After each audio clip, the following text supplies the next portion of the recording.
ஓம் நமச்சிவாய. கடகராசி 2026 ஆகஸ்ட் மாத பலன்கள் எப்படி இருக்கும் என்பதற்கான ஒரு சிறு விளக்கம்.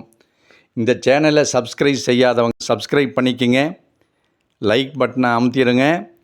உங்களுக்கு ஏதாவது ஜோதிட சம்பந்தப்பட்ட எந்த ஆலோசனை தேவைப்பட்டாலும், எந்த சந்தேகம் இருந்தாலும் கமெண்ட் பாக்ஸில் கேளுங்க. இந்த சேனலை சப்ஸ்கிரைப் பண்ணிக்கங்க. கடகராசி ஆகஸ்ட் மாதம் 2026 எப்படி இருக்குங்கிறது ஒரு சிறு விளக்கம். கடகராசிக்காரர்களுக்கு கிரகங்களின் நிலைகள் சாதகமாகவும் சுப பலன்களை தருவதாகவும் அமைகின்றன. ஜென்ம ராசியில் உச்ச நிலையில் இருக்கும் குரு பகவான் மற்றும் சுப கிரகங்களின் ஆதரவால் சமூகத்தில் கௌரவம், பணவரவு மற்றும் புதிய வாய்ப்புகள் அதிகரிக்கும். ஜென்ம ராசியில் குரு பகவான் உச்சமாக இருப்பதால் உத்தியோகத்தில் எதிர்பாராத நன்மைகள், பதவி உயர்வு அல்லது புதிய பொறுப்புகள் தேடி வர வாய்ப்பு உள்ளது. மேலதிகாரிகளின் பாராட்டுகள் கிடைக்கும். நீண்ட நாட்களாக தள்ளிப்போன வேலை திட்டங்கள் கண்டிப்பாக வெற்றியாகும். தொழில் செய்வோருக்கு வாடிக்கையாளர்களின் எண்ணிக்கை அதிகரிக்கும். வெளிநாடு அல்லது தூரத்து இடங்கள் தொடர்பான வணிக முயற்சிகள் நல்ல லாபம் கிடைக்கும். தனஸ்தானம் மற்றும் லாபஸ்தான கிரகங்களின் நகர்வால் பணவரவு சீராக இருக்கும். புதிய முதலீடுகள் அல்லது சொத்துகள் வாங்குவது தொடர்பான சிந்தனைகள் மேலோங்கும்.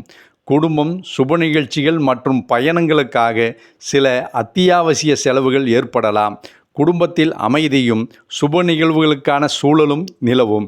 2ஆம் வீட்டில் கேதுவின் தாக்கம் இருப்பதால் குடும்ப உறுப்பினர்களிடம் பேசும்போது வார்த்தைகளில் சற்று நிதானமும் கவனமும் தேவை.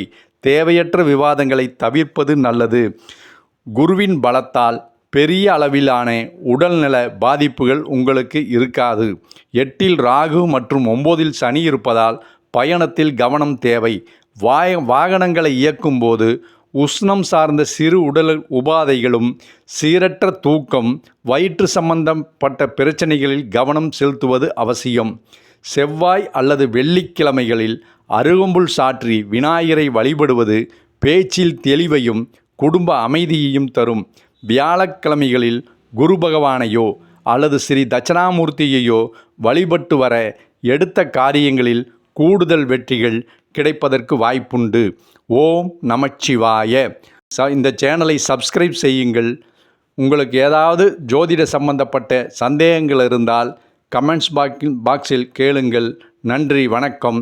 ஓம் நமச்சிவாய.